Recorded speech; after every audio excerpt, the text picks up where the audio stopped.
les auditeurs, nous sommes en ligne avec Marie-Claire. Bonjour Marie-Claire. Bonjour à vous tous. Vous nous avez appelé au 01 80 20 39 21. On est très heureux de vous entendre.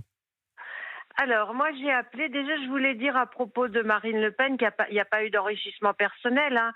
C'est pas comme les députés qui achètent de la drogue avec leur indemnité. Hein. Là, il y a bien enrichissement personnel. Hein. Je me trompe pas. Hein.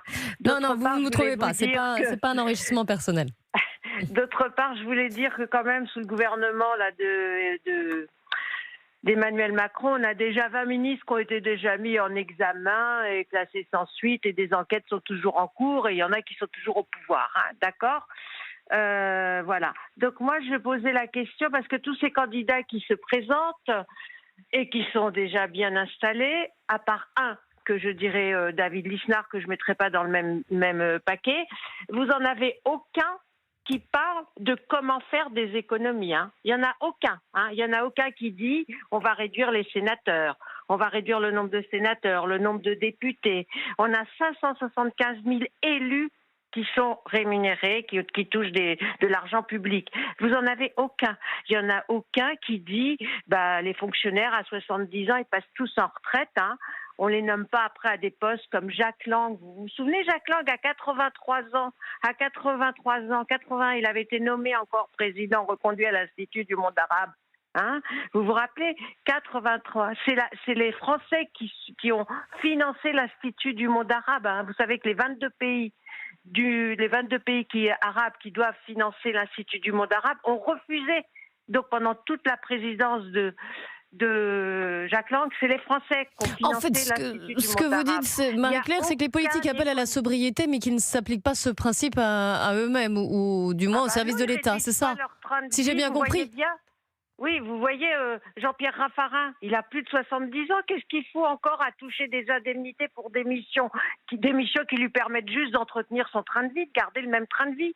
Vous en avez combien comme ça? Mais tous ces fonctionnaires de plus de 70 ans, allez à la retraite et on leur donne plus des postes après pour toucher des indemnités.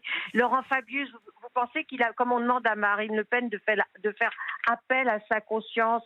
Laurent Fabius, quand il a été nommé à la présidence du Conseil constitutionnel, il a fait appel à sa conscience, il était impliqué, il avait son implication dans le dossier du sang contaminé, mais ça suffit. Et Marine Le Pen, ils veulent absolument la détruire. Je ne sais pas s'ils vont y arriver, hein, je ne sais pas. Hein. En tout cas, merci beaucoup de nous avoir appelé, Marie-Claire, nous avoir donné votre point de vue, votre coup de gueule aussi, on l'entend évidemment. Elliot Maman va réagir. Non, mais c'est vrai que ce qui est intéressant, c'est qu'on voit qu'il y a quand même une espèce de ressentiment du côté des Français quand on a une classe politique qui nous explique à longueur de journée qu'il faut une certaine sobriété budgétaire et qu'en parallèle, il y a toujours des dimensions qui sont interprétées comme étant des privilèges, notamment pour les anciens premiers ministres qui, jusqu'à la fin de leur vie, ont un cabinet, ont une voiture avec chauffeur, etc. Il reste indéniable, même si ça peut plus ou moins frapper l'œil, que ce sont des dépenses qui sont absolument anecdotiques par rapport à l'ampleur de l'effort qui était à faire. Je crois que, par exemple, le frais de fonctionnement des privilèges pour les anciens premiers ministres était d'environ 4,5 millions d'euros pour l'année dernière ou il y a 2 ans. Je ne sais plus à quand remontent les derniers chiffres qu'on a.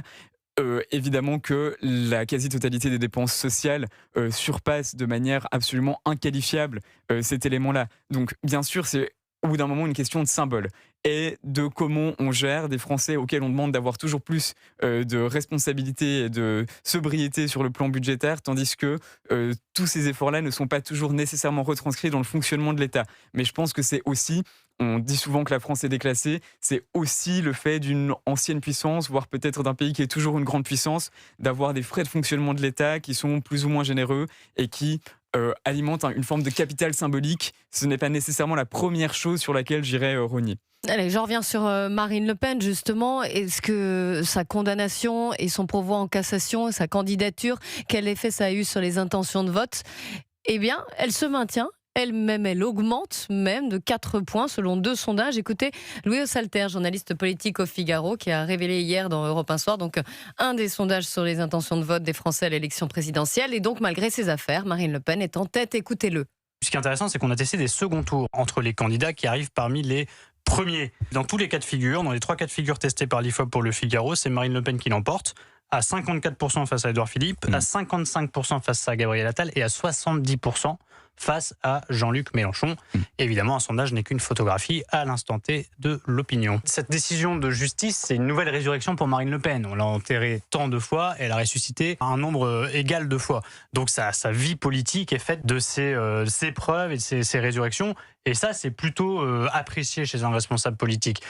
Arthur de Vatrigan, vous nous dites que c'est la stratégie anti-système. Contre le système, oui. Oui. Elle a décidé de Marine Le Pen et du RN, d'ailleurs. Elle a décidé d'user de tous les moindres recoins du droit existant, et Dieu sait qu'il y en a, pour combattre le système, en expliquant en français, voilà ce que veut le système, je le conteste, et donc je vais le combattre avec les armes légales qu'on me donne.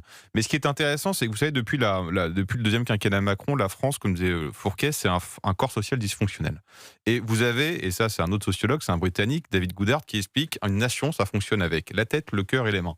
La tête, c'est les grandes puissances d'argent, les chefs d'entreprise. La main, c'est les classes laborieuses, manuelles. Et la tête, c'est les études supérieures, mais qui ont, comme disait Bourdieu, le capital culturel. Vous savez, le social, l'éducation. Tête, on peut refaire. Tête, cœur et main. Ouais, la tête, c'est le patronat. D'accord. La main, c'est les classes laborieuses. Et le cœur, c'est les classes supérieures, mais qui n'ont pas un capital économique, qui ont un capital culturel. L'éducation, le social, tout ça. Et depuis Macron, on voit que ces trois blocs sont séparés et représentés à l'Assemblée nationale. Celui qui va gagner la présidentielle, celui qui va réussir à faire au moins 2 blocs. Et qu'est-ce qu'on voit dans ce sondage qui est intéressant? Non pas que Marine Le Pen gagne, quelle que soit la configuration du second tour, ce sont les reports de vote. Marine Le Pen, on sait qu'elle a là les mains, elle a la classe laborieuse qui a un socle solide. La question, c'est le cœur, c'est plutôt la gauche qui l'a. La tête, c'était la droite et le centre. Et qu'est-ce qu'on voit dans le report de voix entre, là, on part du premier tour des législatives 2024. Elle a 11% de l'électorat d'Emmanuel Macron, 26% de l'électorat Valérie Pécresse, 36% de l'électorat d'Éric Zemmour, et elle arrive même à prendre 7% de l'électorat de Jean-Luc Mélenchon. C'est-à-dire qu'on voit les classes supérieures, donc la tête, basculer dans l'électorat RN. Et c'est là où c'est intéressant. Alors, il y a un autre sondage qui est intéressant, parce que paradoxalement, on a demandé, donc il y a ces intentions de vote, et puis on a demandé aux Français s'ils étaient plus ou moins d'accord avec le fait que Marine Le Pen se présente pour une 4e fois à la présidentielle. Et là, les avis sont partagés. 51% des Français estiment qu'elle a raison selon Odoxa, alors qu'ils ne sont que 40% dans un sondage Elab. C'est énorme, 51%. Vous avez une candidate qui a sur le front, dans le dos, détournement de fonds publics. On peut expliquer ce qu'on veut, que c'est pas l'enregistrement personnel. La majorité des gens ne regardent pas des chaînes d'infos, ne lisent pas la presse, ne sont pas H24 comme des journalistes ou comme des politologues à suivre les moindres lignes et moindres détails. Malgré cela, 51% disent elle a raison d'y aller. C'est énorme comme score. Et l'autre Maman. Oui, et un autre score qui est assez impressionnant, c'est que vous avez un sondage qui se focalise notamment sur les électeurs du RN et qui leur demande, après la condamnation, considérez-vous que Jordan Bardella aurait été un meilleur candidat? Environ 30% des électeurs RN sondés disent que oui, et pour autant, on a vu que dans les intentions de vote de manière générale, ça ne discréditait pas Marine Le Pen, puisqu'elle a non seulement rattrapé le petit retard qu'elle avait. Son retard. Exactement. Vous savez, sur ces dernières semaines, donc avant la condamnation en appel, Marine Le Pen avait quand même pris un retard de 3 ou 4 points dans les sondages par rapport à Jordan Bardella. Et là, alors même qu'on a un certain nombre d'électeurs RN eux-mêmes qui nous disent oui, mais en fait, Jordan Bardella aurait été un meilleur candidat, Marine Le Pen a comblé ce gap. Donc c'est quand même assez saisissant de voir la résilience et la force de cette candidature. Camille Brère. Lors des sondages du premier tour, elle arrive quand même aussi à 36%. C'est jamais vu depuis Mitterrand, depuis 1988. Donc c'est énorme.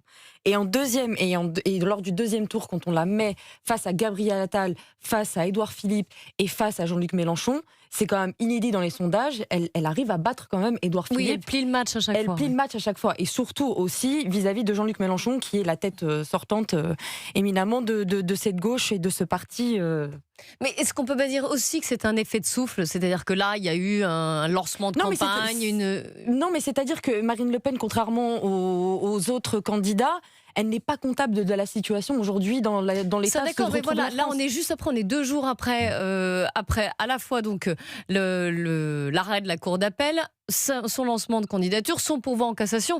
L'attention a été très focalisée sur elle. C'est un lancement de campagne. Voilà. C'est un très beau lancement de campagne. Le principe, c'est de réussir son lancement de campagne. Est-ce qu'ils vont pas, est-ce que ça ne va pas après s'affiner, laisser un peu une campagne, bouger, il peut se passer plein de choses. Mais imaginez juste, on a eu un président de la République qui était en déplacement à l'étranger. Il y a 2 bombes qui ont explosé pas loin du président de la République. Ça va faire une ligne, personne n'en a parlé. C'est quand même dingue. Ça veut dire que le sujet, c'était Marine Le Pen. Donc on se concentre dessus. Tout le monde en parle. Et qu'est-ce qui sort de cette séquence? elle prend son envol. Le plus dur, c'est d'exister, de lancer sa campagne et de bien réussir le lancement. Pour l'instant, elle a coché les 3 cases. Après, il y a 1 an de campagne, il peut se passer beaucoup de choses. Elliot Maman.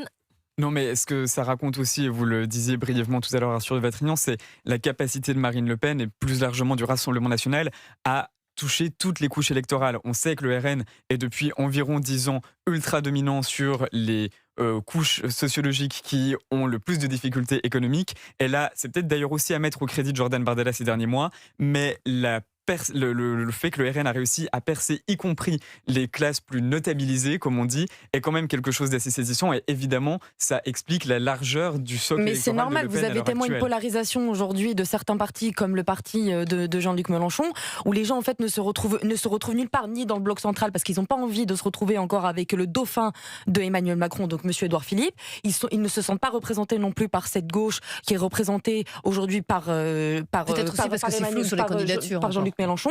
Et donc c'est normal. Donc elle arrive à toucher aujourd'hui des électeurs qu'elle ne touchait pas il y a encore quelques années. Moi, je veux dire, pour moi, par exemple, pour un cas personnel, moi, je suis une fille et petite fille d'immigrés. Aujourd'hui, je suis désolée. À choisir entre Jean-Luc Mélenchon et le Rassemblement national, je voterai le Rassemblement national.